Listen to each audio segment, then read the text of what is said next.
Muito bem, olá você que está me assistindo, seja muito bem-vindo a mais um dos nossos vídeos do curso de Matemática Discreta ou então de Fundamentos da Matemática. Vamos dar continuidade então à nossa aula de número 19, se eu não me engano, aula de número 19, e vamos então à nossa terceira parte dessa aula, que está intitulada como unicidade de máximo e mínimo, né? No vídeo anterior, então, nós definimos o que vem a ser o máximo de um conjunto ordenado, definimos o que vem a ser o mínimo de um conjunto ordenado, tá? Nós vimos exemplos em que esses máximos e mínimos eles podem existir ou podem não existir. Ah, os dois podem não existir, um pode existir, o outro não, e os dois podem existir ao mesmo tempo. Então, tudo depende do seu conjunto que você está trabalhando, tudo depende da ordem desse conjunto. E aí você vai decidir se há ou se não há mínimo nesse conjunto com a ordem que você estipular, tá certo? E aí nós vimos nos exemplos nós vimos uma coisa interessante. Se o máximo ou o mínimo existirem, qualquer um dos dois, quando existirem, eles são únicos. Não há dois, né? E aí, no vídeo anterior, ficou a pergunta se esses máximos e mínimos, se eles realmente são sempre únicos para qualquer conjunto ordenado que você pegar, onde eles existem, né? Caso existam, será que são únicos? É isso que nós vamos ver no vídeo de hoje, né? Então, mostrar a unicidade de máximo e mínimo de um conjunto e apresentar alguns exemplos, certo? Então vamos lá, primeira proposição, quando um conjunto ordenado A admite um elemento mínimo, esse sujeito é único, certo? Então, nós vamos assumir que o A é um conjunto não vazio e que tenha essa ordem aqui, ó. Ele seja ordenado por essa ordem, essa notação de ordem que nós já estamos acostumados.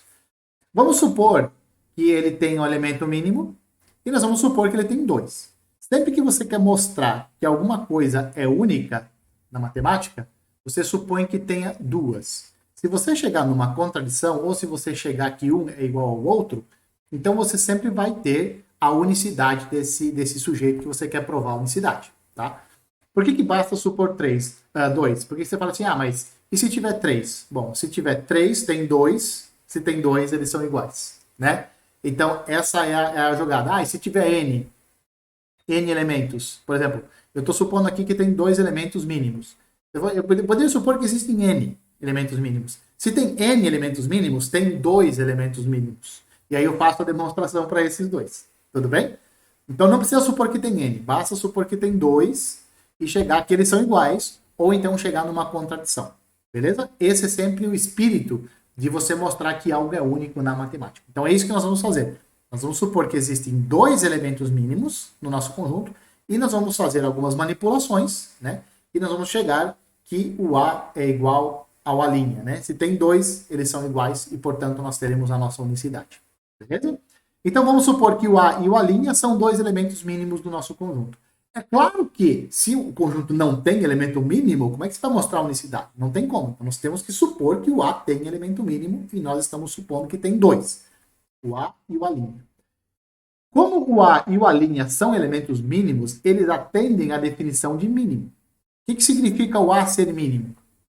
Significa que para todo x do nosso conjunto A, o A é menor ou igual a x, ou seja, A é menor ou igual que todo mundo, né, desse conjunto. O A', nós também estamos supondo que é um elemento mínimo. Como é um elemento mínimo, ele também atende à definição de elemento mínimo. Portanto, para todo x pertencente ao A, o A' é menor ou igual a x, ou seja, o A' também é menor ou igual a todos os elementos de A. Agora, você lembra da exemplificação universal? É óbvio que eu não lembro da exemplificação universal. Então, a exemplificação universal, se eu lembrar, eu vou colocar um cardzinho aqui em cima, para você recordar, tá certo? Se eu lembrar, eu vou colocar esse card para você recordar o que diz a exemplificação universal. Ela basicamente diz o seguinte: o que vale para todos os elementos do conjunto vale para um sujeito em particular, tá certo? Agora, olha só. Essa primeira proposição aqui, ó, ela vale para qualquer elemento x do seu conjunto. Espera lá. O A' é um elemento do conjunto. Então, essa proposição aqui, ela tem que ser válida para o A'. Usei exemplificação universal 1 e exemplificação universal, e eu chego que o A é menor ou igual ao A'. Claro, se a proposição 1, essa daqui, vale para todos os elementos do conjunto, em particular, vale para se vale para todos, vale para um sujeito em particular. Qual sujeito particular? Eu quero que seja o A', o sujeito particular. Posso pegar o A' como sujeito particular? Claro, o A' é um elemento de A, então ele tem que satisfazer essa proposição 1, certo? Então, por 1 e exemplificação universal, A é menor ou igual ao A'. Por outro lado, olha para a proposição 2. A proposição 2 também, ela fala que para todo x pertencente ao A, o A' é menor do que o x, menor ou igual a x. Ora, se isso vale para todo x, então, pela exemplificação universal, vale para um sujeito particular. Qual sujeito particular? O A, por exemplo. Né? Então, eu tenho que o A é menor ou igual ao A' e o A' é menor ou igual a A. Certo? E essa segunda conclusão é pelo item 2 e também pela exemplificação universal. Vale para todo x, vale para o A. Tá certo? E aí, o que eu tenho? Ó? Eu tenho que o A está relacionado com o A' e o A' está relacionado com o A. Mas, espera lá, a relação de ordem ela é antissimétrica. Se ela é antissimétrica e eu tenho essas duas propriedades aqui valendo, então o A é igual a A'. Ou seja, o mínimo do nosso conjunto ordenado, ele é único. Quando existe, é único. Ah, mas e se não existir? Se não existir, não existe.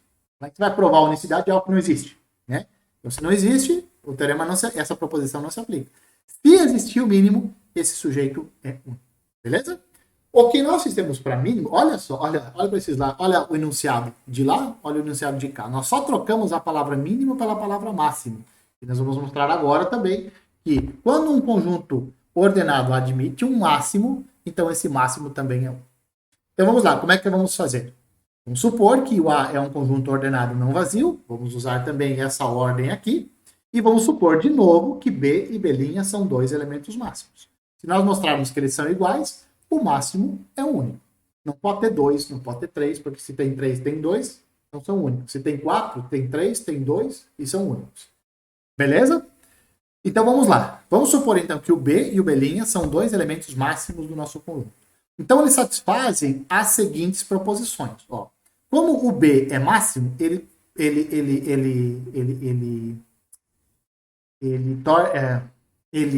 satisfaz a definição de máximo. Ou seja, para todo x pertencente a A, x é menor ou igual ao B, porque o B é o máximo. Então todo mundo é menor ou igual a B. Id, o B' é elemento máximo, então ele satisfaz a definição de máximo. Ou seja, para todo x pertencente ao conjunto, x é menor ou igual a B. Todo mundo é menor ou igual ao... Desculpa, todo mundo é menor ou igual ao B'. Certo? E aí o que eu vou usar? Olha para o item 3 aqui. Olha para essa proposição aqui. Todo mundo é menor ou igual a B. O B' é um elemento que está em A.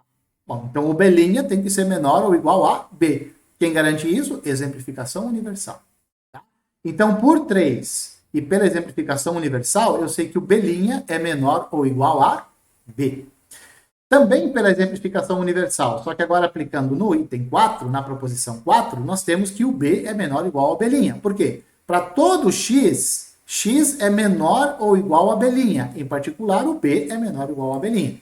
De novo, esta relação aqui, por ser uma relação de ordem, ela é antissimétrica.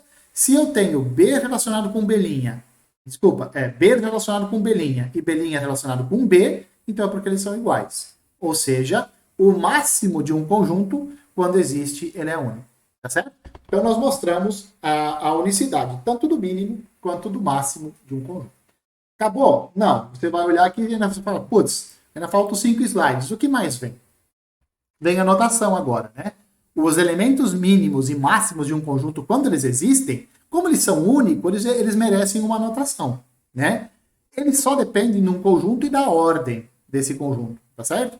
Então, o mínimo e o máximo de um conjunto, com uma determinada ordem, quando existe, nós vamos denotar ele por min de A e max de A. Min de A é o mínimo e max de A é o máximo. Nossa, que revolucionária essa notação. Pois é para você lembrar mesmo, certo? Min de mínimo, max de máximo, beleza? Então, é isso. Na maioria das vezes, nós vamos dizer que o mínimo é o menor elemento do conjunto A e o máximo é o maior elemento do conjunto A, quando existem, é claro. Se o A, ó, essa é uma coisa importante. Ah, sim, voltando aos diagramas de Hasse. Agora eu posso falar o mínimo e o máximo, né? Quando o mínimo existe, o mínimo sempre fica na base do diagrama de Hasse. O mínimo sempre fica na base do diagrama de Hasse. O máximo, quando existe, sempre fica na parte superior. É o maior de todos. É o maioral, o máximo é o maioral, o maior de todos, e o mínimo é o menor de todos. Certo? Essa é a ideia. O que acontece? Quando você tem o seu diagrama de Hasse de uma relação de um conjunto sobre uma relação, quando você determina a relação inversa, como é que você determina o diagrama de Hasse da relação inversa? Você pega o seu diagrama de Hasse e você reflete ele. Você reflete tudo que está embaixo vai para cima, tudo que está em cima vai para baixo. Há uma refletida nele, né? É assim que você faz o diagrama de Hasse da relação inversa de uma relação de ordem. Lembrando que a inversa de uma relação de ordem também é uma relação de ordem. Então você também pode fazer o diagrama de Hasse. O diagrama de Hasse da inversa é simplesmente você fazer o flip-flop. Tá certo? Tá? E aí o que acontece? Se o A é o elemento mínimo do conjunto A por essa ordem, pela ordem inversa, ele vai ser o máximo. Por quê? Porque o que está na base, na relação de ordem, nessa relação de ordem aqui, o que está na base, quando você inverte a relação, o que está na base vai para o topo. E o que está no topo, vai para baixo, vai para a base. Tá certo? Então, por isso que se A é o mínimo pela relação de ordem, por essa relação de ordem aqui, então o A é o máximo pela relação de ordem inversa. Idêntica, analogamente, se o B é o máximo de A por essa relação de ordem, então o B vai ser o mínimo pela relação de ordem inversa. Porque o que está no topo vai para baixo, o que está para baixo vai para o topo. Tá certo? Há essa simetria entre a relação e a sua inversa. Tá certo? Esse é um bom exercício para você fazer, né? Mostrar que realmente há esse flip-flop aqui entre o diagrama de Hasse da relação de ordem e da sua inversa. Muito bem. Agora, se você tem A um conjunto ordenado por uma certa ordem e B um subconjunto desse conjunto ordenado, então o B ele herda a ordem do conjunto A. Né? Você pode ordenar o subconjunto com a mesma ordem que você ordenou o conjunto A. Tá certo? Ele herda, não é a mesma ordem, ele herda a ordem do conjunto A. E aí é o seguinte, ó, se o mínimo de A e o mínimo de B existirem, então o mínimo de A é menor ou igual ao mínimo de B. Literalmente, o mínimo de A é o menor de todos. Ele é o menorzinho de todos. Se ele é o menorzinho de todos, ele vai ser inclusive menor do que o mínimo de um conjunto B, caso o mínimo de B exista. Tá? Se o máximo de A e o máximo de B existirem, então o máximo de B vai ser menor ou igual ao máximo de A. Literalmente, o máximo de A é o maior de todos. Se você pegar o máximo de um conjunto B, caso o máximo de B exista, ele vai ter que ser menor ou igual, no pior dos casos, igual ao máximo de B, ao máximo de A, tá certo? Porque o máximo o máximo de A é o maioral, tá certo? Como que mostra isso? Olha só. Pela definição, para todo x pertencente ao A, o mínimo de A é menor ou igual a x, para todo x, tá certo? Agora, o mínimo de B, nós estamos supondo que existe, ele pertence ao B e o B está contido em A. Então, o mínimo de B pertence a A. De novo, eu uso 5 e exemplificação universal e eu chego que o mínimo de A é menor ou igual que o mínimo de B. Por quê? Porque se essa proposição 5 vale para todo x, em particular, vale para o mínimo de B, que é também um elemento de A. Tá certo? Então, o mínimo de A é menor ou igual ao mínimo de B. Também, por definição, o máximo de A satisfaz essa proposição. Aqui é 6, tá? Aqui não é 5, aqui é 6. É copia e cola, né? Para todo x, o x é menor ou igual ao máximo de A. Bom, se isso aqui vale para todo elemento x de A, em particular, vale para o máximo de B. Então, usando aqui a exemplificação universal, para x igual ao máximo de B, eu tenho que o máximo de B é menor ou igual a A. Ficou na dúvida? Vamos olhar para esse conjunto aqui, para esses dois conjuntos.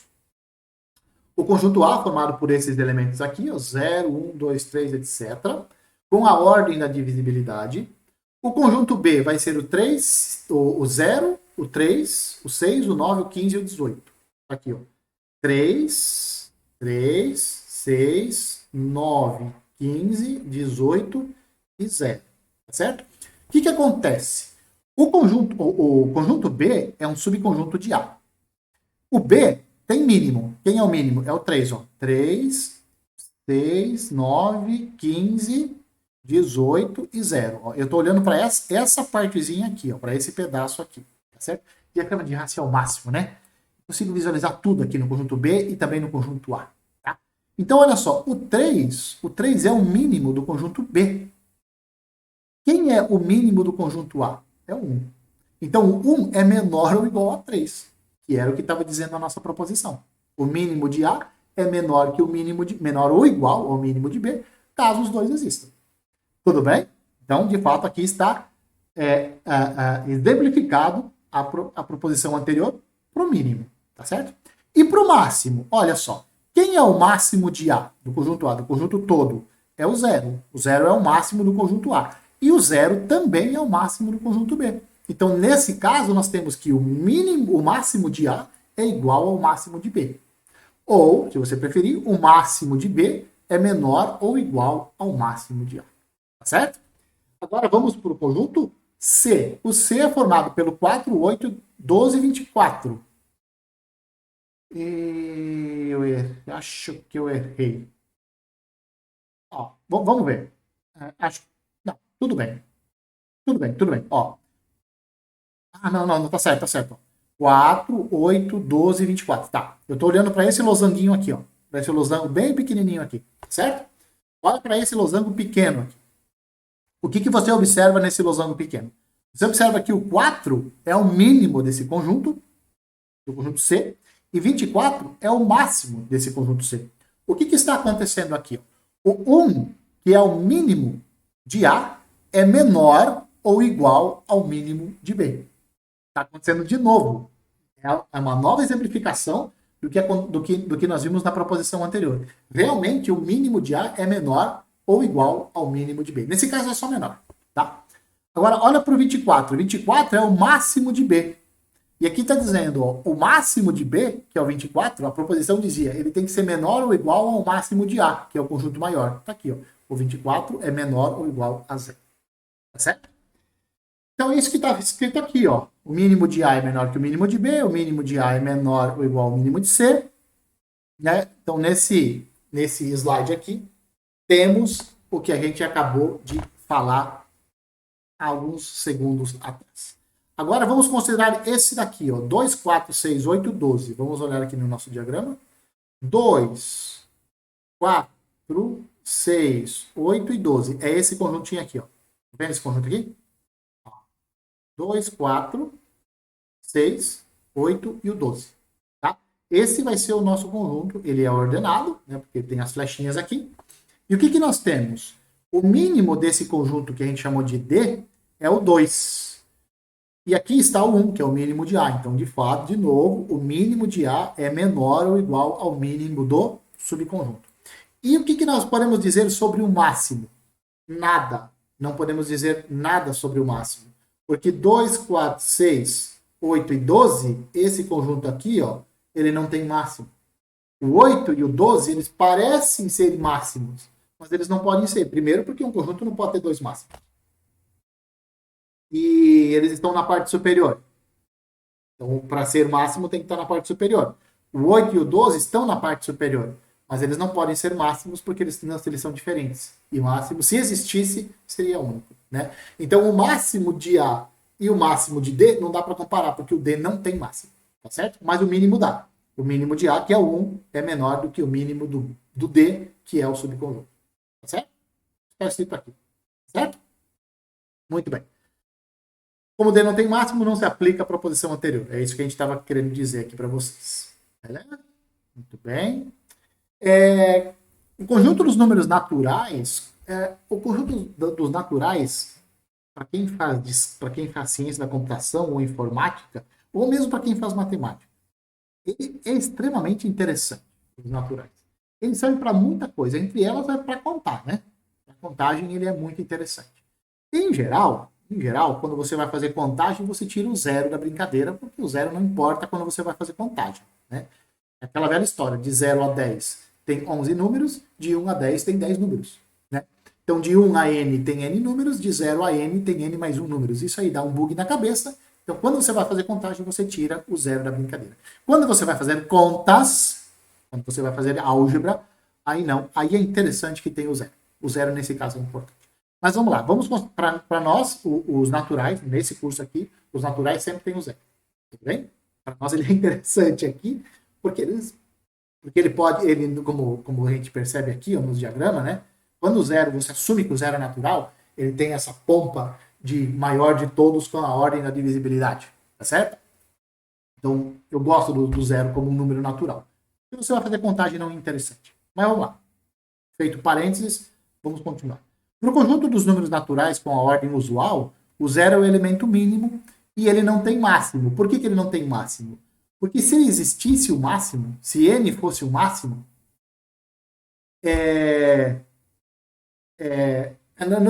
não pode ter máximo. Porque sempre tem alguém maior que ele. Dado um número n, sempre existe alguém maior do que ele. Quem é esse alguém? É o n mais 1, por exemplo. Tá? Então, dado qualquer número natural, o próximo número natural sempre é maior do que ele, então não pode ter máximo. Ou seja, o n mais 1 não é menor ou igual a n. Então, qualquer n não pode ser máximo. Suponha que n seja o máximo. Então, o n mais 1 teria que ser menor ou igual a n, mas não é. Então, o n mais 1 não é menor ou igual a n, e, portanto, não há máximo.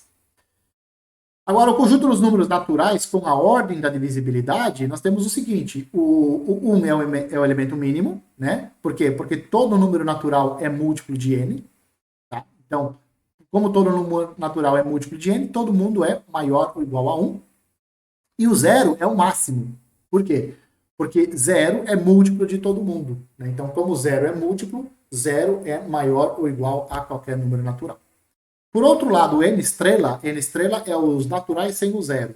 Com a ordem da divisibilidade, nós temos o seguinte, não tem elemento máximo, tá? Por que não tem elemento máximo? Porque se o n fosse o máximo, ele seria menor, se ele fosse elemento máximo, o n fosse máximo, o n seria maior ou igual a 2n, mas não é, é o contrário, né? O 2n é um múltiplo de n, então ele é maior do que o n. Então, se você acha que existe um máximo, você acha que tem um máximo, o 2n é alguém maior do que ele. Né? Então, o n nunca é...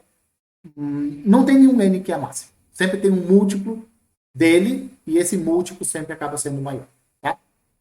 Então, para qualquer n, existe o 2n, tal que 2n não é menor ou igual a n e, portanto, não tem máximo. Por outro lado, tem mínimo, que é o 1. Tá certo? Bom, com isso nós encerramos. Pode perceber aqui, slide 9 de 9. Com isso nós encerramos esse vídeo. Espero que vocês tenham gostado dessa brincadeira de unicidade, comparação de máximos e mínimos de conjunto e subconjunto. E por fim, esse último slide aqui, em que nós verificamos, né, que o zero ele é o elemento mínimo dos naturais com a ordem usual, não tem máximo. Tá?